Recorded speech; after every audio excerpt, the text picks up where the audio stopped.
डरावनी हवेली। ये कहानी है एक डरावनी हवेली की कहानी के बारे में।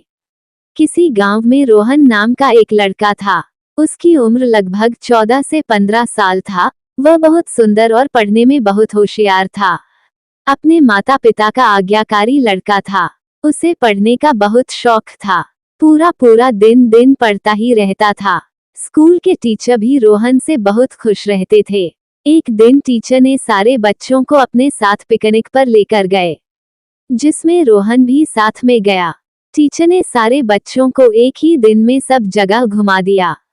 घूमते घूमते शाम हो गई, तो टीचर ने गांव के पास एक मंदिर में रात गुजारने की फैसला किया। मंदिर के बगल में एक घना जंगल था और उस जंगल के बीच में एक बहुत सुंदर हवेली था। शाम के लगभग 7 बज रहा था।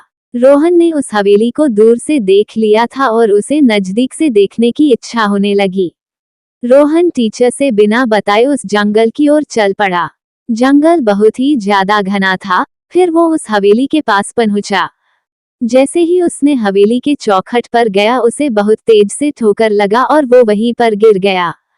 फिर रोहन खड़ा हुआ और देखा कि हवेली काफी साल पुरानी थी और काफी सारे उगी हुई बेल के परतों से घिरी हुई थी और मकड़ी के जाले से ढकी हुई थी।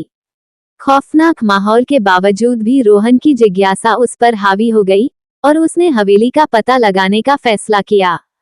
जैसे ही रोहन ने हवेली में प्रवेश किया, उसने महसूस किया कि हवेली के अंदर की हवा काफी ठंडी और शीतल है और उसका पूरा शरीर ठंडा हो रहा है। फिर उसने जैसे ही हवेली के चौखट पर पैर रखा तो उसे ऐसा लगा कि उसके पैरों के नीचे के फर्श चरमरा रहा है। रोहन ने सावधानी से पत्ते और जालों को हटाते हुए कमरे के अंदर गया। अचानक रोहन को एक कमरे से एक धीमी सी आवाज सुनाई दी। वह सावधानी से कमरे के पास पहुंचा और जैसे ही अंदर झांका तो उसने देखा कि कमरे के दीवार पर एक भूतिया परछाई हवा में तैर रहा था।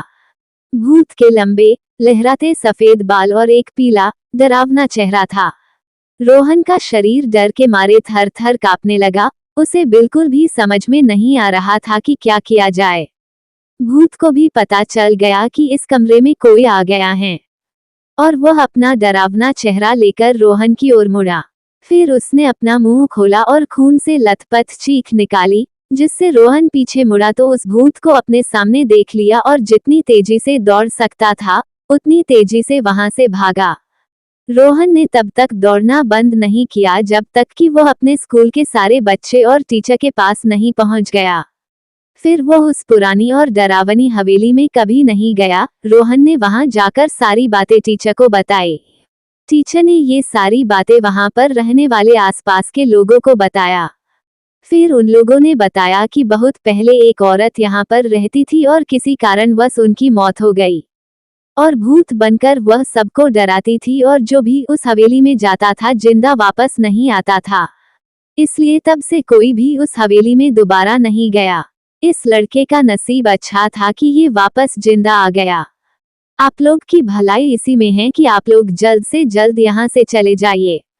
रोहन और उसके टीचर वहां से उसी समय अपने घर वापस चले गए। यदि ये कहानी आपको पसंद आई हो तो अपने दोस्तों और अन्य लोगों के साथ शेयर जरूर करिएगा।